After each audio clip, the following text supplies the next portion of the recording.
Now for part two of my travel series on the Iberian Peninsula, Portugal. I flew to Lisbon because that's the international airport in that part of it. And the nice thing about the Lisbon airport is where it's located. I think it's like 4.5 miles away from the river. So the airport is very close to the things that you might want to see in Lisbon. Okay, so here's the pros and cons. Lisbon is by a river. Lisbon is by an ocean. Lisbon is prone to bad weather because it's by a river, a very large one, and an ocean. And when I arrived, it was raining cats and dogs. Lisbon does not have apparently a very good internet infrastructure, and the storm knocked out the internet. So, while I recommend that you buy a Lisboa Card to see Lisbon, I was unable to get it because having prepaid because they couldn't verify on the internet that I'd prepaid. Of course, they don't trust your phone; they got to do it themselves. So, I recommend you get one, but you might as well just wait until you get there to buy it because I could have bought one right there and there would have been no problem. And I don't think it would have cost me significantly more, maybe €2 more. So I had to go back, I had to walk back to the airport, 3.5 miles the next day, and everything was fine. So I was robbed of an entire day of using it, and I really could have used it because it was basically raining cats and dogs. There's two reasons why the Lisboa Carta is a good deal. Number one, it gets you into for free or a discount to many of the museums. So I was able to see several museums included in the price and a few others at a discounted rate. Also, it provides you with unlimited access to the public transportation network, and it's on a 24-hour basis as opposed to Madrid, which is on a calendar day basis. So the Lisboa Carta starts when you use it, and then the first day is 24 hours from that, not you use it at 10 o'clock at night, and 2 hours later, your first day is out. That's stupid, but we'll get to that when we talk about Madrid.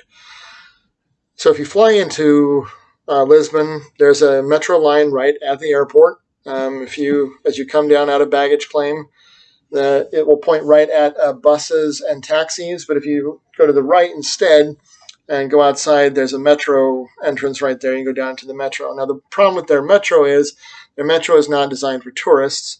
So you got to get on the red line, which is at the airport, take a transfer, I think, to the green line. You'll forgive me, I'm colorblind, so this is a guess.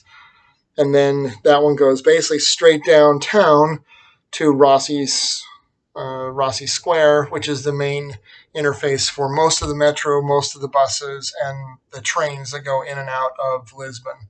So it's not at the riverfront, but it's very central there to anything you want to get to. It's a big shopping plaza and a big transit plaza. So, and if like me, you don't live that far, there was a transit stop right outside where I stayed on the main drag that goes basically straight. It's not a straight line; it's more like this from the airport to the river. So once you get on the green line, it mostly follows that road and then goes over to Rossi Square. So I was able to basically leave, go downstairs with my stuff, go outside, go down into the metro, and then go to the airport when it was time to leave. So it's very convenient.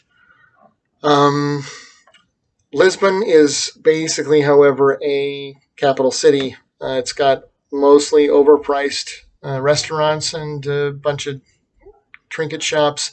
Although they do a lot of stuff in cork, I kind of wish I'd bought a cork baseball cap because I think it would have shed water really well. But I wasn't thinking correctly and didn't do that. Actually, I'm a cheapskate. That's really what it is. So unless you're super into museums, there's not a lot to see there. What there was really cool to see there is if you wander around in the neighborhood just above the Oceanarium, if you look straight up from the Oceanarium up the hill, you'll see the old defensive fortification there at Lisbon. Between that and the Oceanarium is this church. If you wander up into that neighborhood, there's all sorts of tile frescoes all over the place that detail historical things significant about the city, and that was a cool place to wander around in. Also, once I got up to the fortress, if you take pictures down into that region, the rooftops look really cool, and it's very, very Portugal. So that was definitely worth seeing. And I'll bet if I'd had the Lisboa Carta, that fortress would have been free, but I paid extra to go see it because it was something to do, and I couldn't do a lot of things because they were closed. Obviously, they can't close the fortress because it's not actually closed. It's walls and gates and things. And that one didn't have as much cordoned off for safety. There were some other ones like Tor de Belém, the Tower of Christ. That one was completely shut down for safety because there was so much rain. I will recommend the Museum of Portugal in the Orient because it talked about how Portugal basically became an empire was based on their interactions with Asia. The Cathedral de Saint Jerome has Vasco da Gama's tomb in it. That was kind of cool. Vasco da Gama being one of the first individuals from Europe to sail down to the Horn of Africa. So that was kind of cool to see. The palace was closed, so I couldn't see that. The Tour de Belém was closed. There were a whole bunch of museums down by the river that were closed. One other one I really wish I could have gotten into is there was a palace of coaches, and it's about coaches like horse-drawn carriages all the way up to cars. Portugal doesn't make cars anymore, but or coaches, but they used to, and that's should be an interesting museum, as well as the factory where they used to make rope for ships, which is also closed. It also had some very attractive women in it, which made it would have made it a good excuse to stop if they had actually been open. The door was open, but they, of course, one thing I didn't like about Portugal is people were super abrupt there. They didn't seem to have any social graces about telling me, "Excuse me, it's closed." They were just abrupt and unfriendly. And for a town that relies on tourism, I really found it to be off-putting. The rain was dampening. The attitudes of the people were dampening. Some of them couldn't speak English. It's like, really? This is a capital city and a major tourist hub, and you can't speak English? Okay, whatever. What I really recommend is if you get the Lisboa Card, it has you can get on the train and go out to a town called Sintra. Sintra is the old Moorish capital of Portugal when the Moors were there, the Caliphate, when the Moors from Africa invaded Iberia and after the Romans left. And Sintra has a palace that was built by the Christians after they drove the Moors out, which you can see from the train station. It's a long walk around this gully to get there, but that palace was definitely worth it because it was very, very Portugal. It had things. The decorations were all things from when they were an empire. The doors were super short. Like I'm just 6 foot tall, but the doors were all to where I had to duck to go through every single doorway.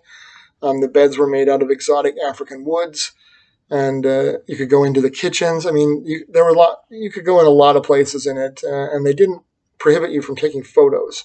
I think, except in one room because there were some paintings.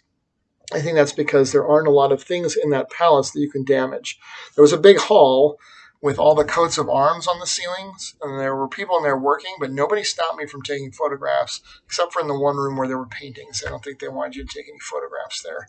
So that was worth it. And then the old Moorish fortress, wander up these streets up to the fortress, and because there's not a lot of places where you can see leftover archaeological remains of old African empires, especially not in Europe. And they were the next empire to be there after, let's say, I guess it was the Romans, and then the Visigoths, and then the Moors, and then the Franks drove the Moors out. And then the Portuguese finished driving the Moors out. So it's interesting to learn how Portugal became a country, because, I mean, you can learn all that here, but to see it with your own eyes, definitely Sintra was worth the trip. Get on the train. Took me like 38 minutes on the train to get there. And I could have spent the entire day there. Probably should have. The weather was better there. The shops were more expensive, but it was definitely a safe city. And there were not very many people there. There's a hop on hop off bus there if you want to do that, which might have been smart instead of walking up to the old fortress. There's tons of stuff there, and you could definitely spend all of your time in Lisbon in Sintra instead, and that's what I would actually recommend, especially if you buy the Lisboa Card ticket, because then you can just go out there, do some stuff one day, come back, go out there the next day and do more things, and I think you'll have just as good of an experience in Sintra as you would have in Lisbon. And then if you're staying in Lisbon, you can always go out at night. The shopping plazas were decorated and festooned for Christmas, which was nice.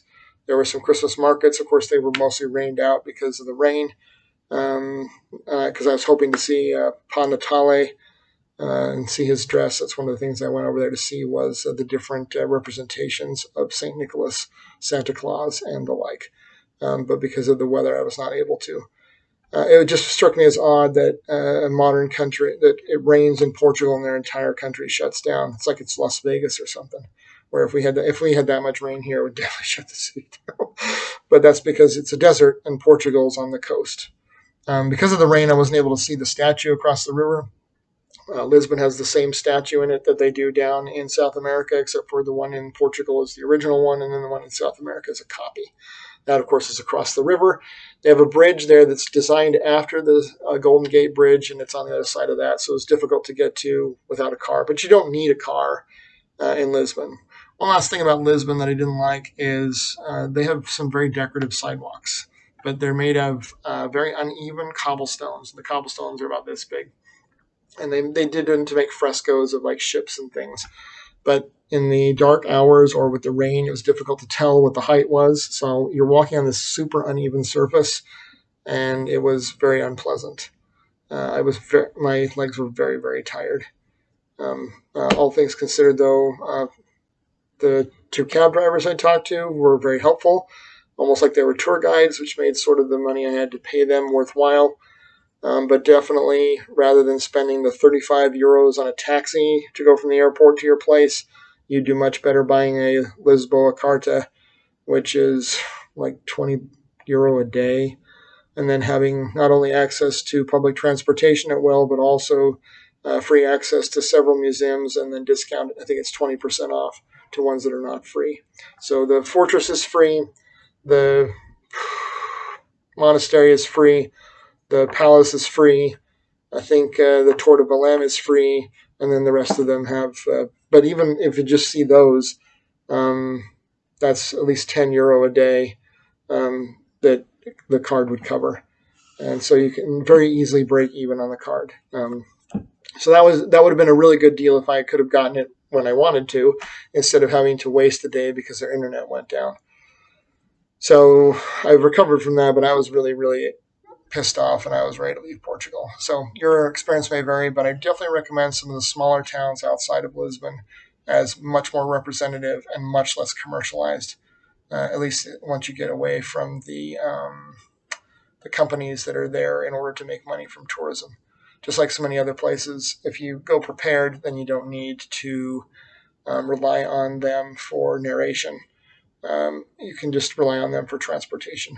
I did a lot of walking because I don't mind that, but that's not good for everybody. So there's hop on, hop off buses or the metro, and Lisbon's metro is actually pretty good. The bus system is pretty good too. They make good time. I rode the bus from the airport to Rossi Plaza, and it took me 15 minutes less to ride the bus than it would have to walk, and that's so. And I didn't have to walk. I know because I'd walked it the day before. So trying to get down there to get the Lisboa Card, and by the time I got there, the government had shut the office down. They were super unfriendly about that, so I was super turned off by how they treated me as a guest. But other than that, that's my experience in Portugal.